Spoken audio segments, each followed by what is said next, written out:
I'm Rebecca Hart, 32 years old, senior associate at Morrison Dale LLP, and according to my family, the selfish daughter who refuses to share.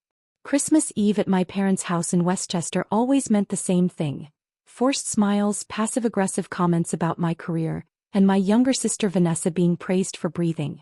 This year, though, something felt different. The tension in the air was thicker than usual as I walked through the front door carrying wine I'd spent too much on and gifts I knew wouldn't be appreciated. 45 relatives packed into the oversized dining room. Aunts, uncles, cousins, family friends, all dressed in holiday sweaters and fake cheer. The chandelier sparkled above a table that could seat 20. Catered food lined the buffet. Premium bar in the corner. I'd paid for half of it. Just like last year. And the year before. Rebecca. Mom's voice rang out saccharine sweet. Come say hello to everyone. I made my rounds. Hugs from aunts who forgot what I did for a living. Handshakes from uncles who asked if I was still doing that lawyer thing. Cousin Danny asked if I could look at a parking ticket. Cousin Sarah wanted free legal advice about her divorce. No one asked about the patent case I'd just won. Or the fact that I'd made junior partner last month. Vanessa held court near the fireplace, her 2-year-old daughter on her hip. She looked radiant in a red dress, playing the perfect mother role. Her husband Mark stood beside her, scrolling his phone and looking bored. Becca. Vanessa squealed. You made it. I wasn't sure you'd tear yourself away from work. The barb landed softly, wrapped in sisterly affection. I smiled. Wouldn't miss it. How's the law thing going? She bounced her daughter. Still working crazy hours? It's going well. I made junior partner. Oh, that's nice. Her attention had already drifted. Mark just got promoted to assistant manager at the dealership. We're so proud. I bit my tongue. I'd been helping pay their mortgage for 18 months. Dinner began with the usual chaos. Plates passing, conversations overlapping, wine flowing. I sat between Aunt Linda and Cousin Michael, picking at overpriced catered salmon while fielding questions about why I wasn't married yet. You're 32, dear, Aunt Linda said, patting my hand. Clock's ticking. I've been focused on my career. Well, that's all well and good, but Vanessa managed both. Look at her, beautiful family, happy home. I looked. Vanessa was laughing too loudly at something Mark said, her wine glass already empty. Mark checked his watch. Their daughter threw mashed potatoes on the floor. Beautiful family indeed. Dessert arrived. That's when my father stood, tapping his wine glass with a fork. The room quieted. Everyone, I have an announcement. His smile was broad and practiced. As you know, our Rebecca has done very well for herself professionally. Here we go. She's worked very hard and we're proud of her success. He raised his glass toward me. Polite applause rippled around the table. And tonight she's going to demonstrate what our family is really about, taking care of each other. My spine went rigid. Vanessa and Mark are starting a family, building a life. They need stability. Dad's voice took on that warm, paternal tone. So Rebecca has generously agreed to transfer her trust fund to Vanessa. To help her sister when she needs it most. The room erupted in approving murmurs. Hands reached over to squeeze Vanessa's shoulder.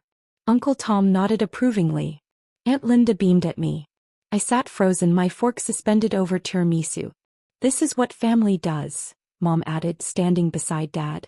Rebecca understands that success means nothing if you don't share it.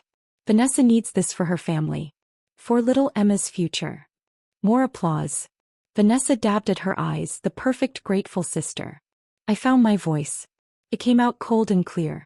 Absolutely not. The applause stuttered and died. Dad's smile tightened. What was that? I said no. I'm not giving Vanessa my trust fund.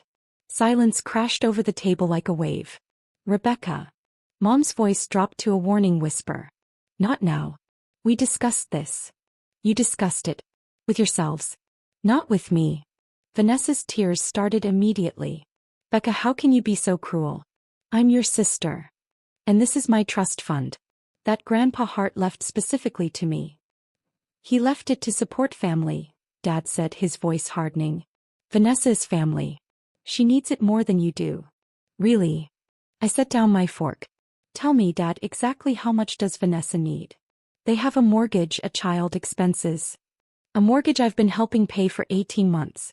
That's $27,000. Vanessa's face went pale. Mark suddenly found his phone very interesting. You keep track.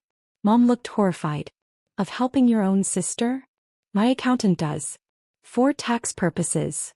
I pulled out my phone, opened my banking app. Let's see. Mortgage assistance $27,000. Car payment bailouts $8,000. Credit card debt I paid off last year $15,000. Emergency loans that were never repaid $12,000. Should I continue? The table had gone completely silent. 45 pairs of eyes bounced between me and my parents like watching a tennis match. How dare you humiliate your sister like this? Dad hissed. How dare you volunteer my money without asking me? You're selfish. Mom's voice rose, sharp and cutting. You make good money, Rebecca. Vanessa is struggling. Struggling how? She doesn't work. Mark makes $60,000 a year. I've seen their vacation photos from Turks and Caicos last month. Was that struggling? Vanessa stood abruptly. You've always been jealous of me. Jealous. I almost laughed. Of what? That Mom and Dad actually love me. That I have a real family while you're married to your job. The words were designed to wound. They bounced off armor I'd been building for years. I have a career, I said quietly. One I built myself. What do you have that I haven't paid for? That's enough. Dad slammed his hand on the table. Plates jumped. Wine sloshed. You will give your sister that trust fund, Rebecca. It's what your grandfather would have wanted. Grandpa Hart left that money specifically to me. The will was very clear. He left it to support the family business, Mom insisted. To help family. He left it to me because I graduated top of my class from Columbia Law. Because I clerked for a federal judge. Because I made something of myself. My voice didn't shake. He told me at his deathbed that Vanessa would waste it. That I should use it to build my future. Aunt Linda gasped. Uncle Tom shifted uncomfortably. You're lying, Vanessa spat.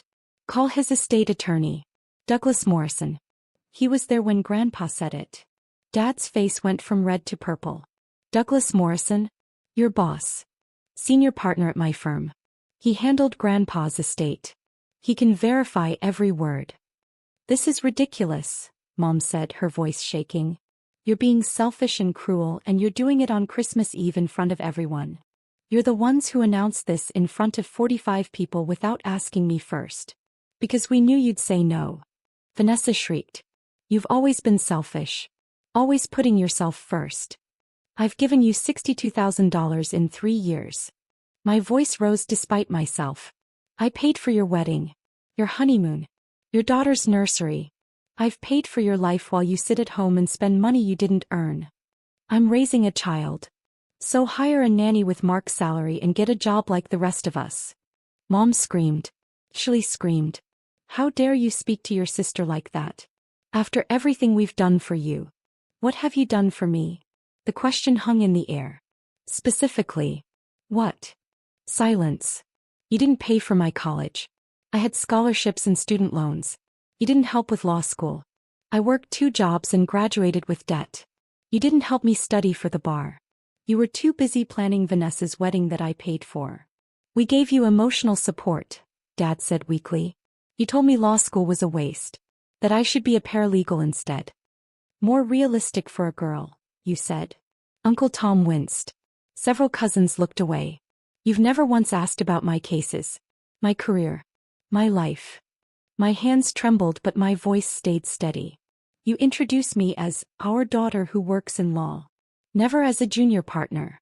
Never mentioning my achievements. But Vanessa gets paraded around as the perfect daughter with the perfect family. Because she has her priorities straight. Mom's mascara ran. She values family over money. She values my money over getting her own. Vanessa lunged across the table. Mark grabbed her. Plates crashed. Someone's wine glass shattered. You bitch. Vanessa screamed.